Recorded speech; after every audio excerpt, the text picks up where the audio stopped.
Kemaritiman dan Investasi Luhut Binsar Panjaitan membeberkan beberapa hal yang dibicarakan oleh Presiden Joko Widodo dan Presiden AS Donald Trump. Salah satunya berkaitan dengan peluang investasi di bidang farmasi yang bisa kita manfaatkan di tengah masa pandemi COVID-19 ini. Apalagi industri farmasi di Indonesia saat ini sangat bergantung dengan impor. Nah, siapa sangka ternyata setelah ditelusuri pembicaraan antara Jokowi dan Trump ini mengarah kepada salah satu kabupaten di Jawa Tengah, yaitu Brebes. Apakah Anda orang Brebes? Anda harus menyaksikan video ini ya, karena apa sebenarnya kaitannya Brebes, Jokowi, dan Trump? Apa yang akan Jokowi dan Trump lakukan di kota yang terkenal dengan bawang merah dan telur asin ini? Kita akan bahas bersama, ada Brebes di antara Jokowi dan Trump. Jadi dalam sebuah acara bincang-bincang santai yang disiarkan oleh RRI beberapa waktu lalu, Menko Luhut menyebut bahwa Presiden Jokowi sudah berbicara dengan Presiden Trump ya, bahwa sekarang Presiden Trump dikatakan berpihak nih dengan Indonesia karena Amerika Serikat lagi berantem dengan China, sehingga Amerika Serikat mau merelokasi atau memindahkan industrinya yang ada di China ke Indonesia ya. Nah, Menko Luhut memang tidak menjelaskan kapan pembicaraan tersebut berlangsung. Tapi kalau Anda ingat, beberapa waktu lalu di akhir bulan April lalu Presiden Trump memang di akun Twitter pribadinya sempat men-tweet gitu ya, mengapa beberapa waktu lalu itu ada perbincangan antara Presiden Jokowi dan Trump. Nah, selain itu Amerika Serikat memang saat ini tengah menggodok ada rencana penghapusan rantai pasokan industri global dari China yang merupakan buntut dari pertikaian Amerika Serikat dan China soal asal-usul COVID-19. Selain memberikan bocoran pembicaraan Presiden Jokowi dan Trump, Menko Luhut ini juga menyebut kalau saat ini pemerintah tengah menyiapkan lahan sebesar 4.000 hektar ya, ini yang berada di kawasan Jawa Tengah yang secara khusus memang disediakan untuk kawasan ekonomi khusus bagi industri farmasi. Sekarang sudah mulai dikerjakan sambil terus berdiskusi tentu saja dengan Gubernur Jawa Tengah, dan pertanyaannya di manakah kira-kira lokasi tepatnya yang ada di Jawa Tengah ini kan? Baru kemudian tim CNBC Indonesia menelusurinya dan ternyata sepertinya perkataan Menko Luhut soal 4.000 hektar lahan di Jawa Tengah tadi kelihatannya nih ya berkaitan dengan rencana pengembangan kawasan industri di Brebes. Karena memang kota Brebes ini salah satu daerah yang akan dibangun kawasan industri dari ada total 27 kawasan industri baru yang akan dibangun pemerintah selama 5 tahun ke depan. Nah, rencananya begitu dibuka bahwa Pemda Brebes memang akan mengembangkan kawasan industri Brebes atau KIB sebesar 3.976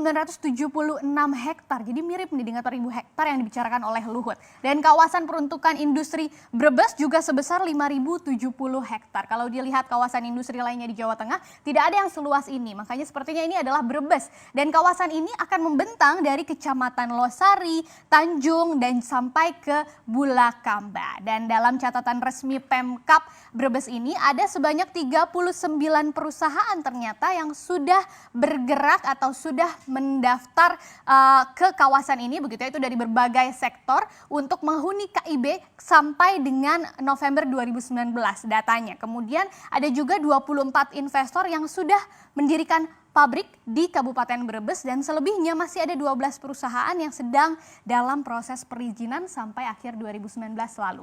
Pembangunan KIB ini memang merupakan amanat Presiden Joko Widodo untuk menjadikan Brebes sebagai kawasan industri baru yang akan mendorong tumbuhnya investasi dan pertumbuhan ekonomi masyarakat sekaligus juga upaya mengurangi kemiskinan. Nah, bagaimanakah respon dan kesiapan dari pemerintah kita untuk menampung tadi ya pabrik-pabrik Amerika Serikat yang ada di China ke Brebes? Nah, untuk mempercepat pengerjaan proyek KIB kawasan industri Brebes ini, maka pemerintah itu sudah memasukkan KIB ini menjadi salah satu proyek strategis nasional yang tercantum dalam Perpres nomor 79 tahun 2019.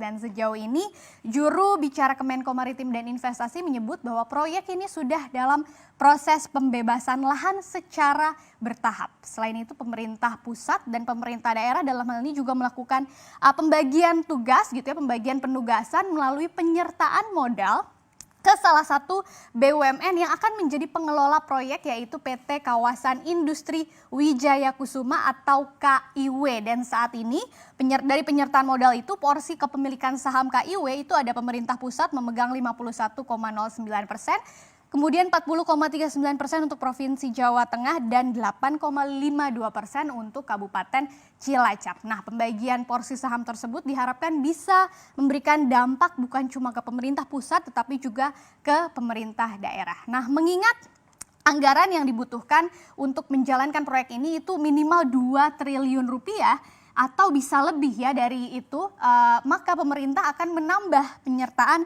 modal negaranya. Dan ini tentu saja akan mengubah komposisi dari pemegang saham di KIW. Nah, sejumlah langkah-langkah ini diharapkan bisa mempercepat untuk menarik perusahaan-perusahaan Amerika Serikat dari China tadi ke Brebes. Bagaimana dengan kesiapan PT KIW-nya sendiri ya, BUMN tadi? Kita lihat bagaimana sebagai pengembang kawasan industri Brebes, KIW ini secara umum sudah menyatakan siap dalam menjambut rencana relokasi pabrik AS dari China. Bahkan di Rut KIW itu mengatakan bahwa saat ini pihaknya sudah mengalokasikan program dan juga anggaran yang lebih besar untuk proyek KIB ini, sedangkan program lainnya ditangguhkan sementara waktu. Selain itu, KIW juga saat ini sedang menyusun master plan-nya nih terkait dengan pengembangan dari KIB ini. Rencananya, masih rencana ya, kawasan industri Brebes itu bukan hanya berisi industri-industri biasa, tapi juga terintegrasi dengan industri komersial lainnya, dan ada beberapa area pendukung lainnya. Jadi bukan cuma isinya pabrik ataupun gudang saja, dan ini juga disusun harus bisa menjawab kebutuhan investor yang memang kebanyakan nanti akan berasal dari China. Nah, sejauh ini KIW juga menyebut ada sejumlah investor yang sudah mulai tertarik untuk bergabung, dan ada sejumlah referensi calon tenan maupun yang lainnya itu diberikan oleh Kementerian Perindustrian dan Badan Koordinasi Penanaman Modal atau BKPM. Selain itu, KIW juga akan melakukan upaya penyesuaian harga lahan, karena kita tahu ya, biasanya masalah harga lahan inilah yang membuat perusahaan-perusahaan China lebih memilih relokasi pabriknya ke tempat lain, misalnya Vietnam, karena kita kalah saing harganya. Dan saat ini harga yang dipatok sedang melalui kajian dengan konsultan terkait biar lebih kompetitif. Nah, apa sebenarnya keunggulan Brebes dibandingkan dengan wilayah lainnya sehingga kemudian Trump melirik Brebes ini ya? Kalau kita lihat ada beberapa faktor yang membuat Jawa Tengah terutama Brebes digadang-gadang akan menjadi sentra manufaktur baru di Indonesia, dan ini tidak terlepas tentu saja dari murahnya tenaga kerja yang ada di Jawa Tengah. Setidaknya kalau dibandingkan dengan beberapa provinsi lain yang ada di Pulau Jawa ya. Nah, upah minimum Kabupaten Brebes sendiri di tahun 2020 ini cuma sebesar 1,8 juta rupiah per bulan. Selain itu, Brebes juga salah satu kabupaten terluas di Jawa Tengah dengan luas mencapai 1.900 km persegi, dan tentu saja ini yang paling unggul juga memiliki lokasi yang strategis ya, karena dilalui oleh jalan tol Trans Jawa, kemudian berdekatan juga nanti ke depannya akan semakin dekat dengan pusat logistik Belikat atau PLB Cirebon. Ini yang rencananya akan dibangun beberapa waktu ke depan ya. Dan lokasi strategis ini tentu saja akan membuat ongkos distribusi berpotensi menjadi lebih murah. Ini pasti akan menjadi keunggulan tersendiri, dan ini menjadi potensi besar yang bisa dimanfaatkan oleh pemerintah dalam mengembangkan Brebes menjadi kawasan industri yang besar. Tapi tetap diingat bahwa ada faktor yang perlu kita perhatikan, misalnya lahan pertanian yang ada di Brebes ya. Sebaiknya memang pembangunan kawasan industri Brebes ini tidak berada di atas lahan yang produktif.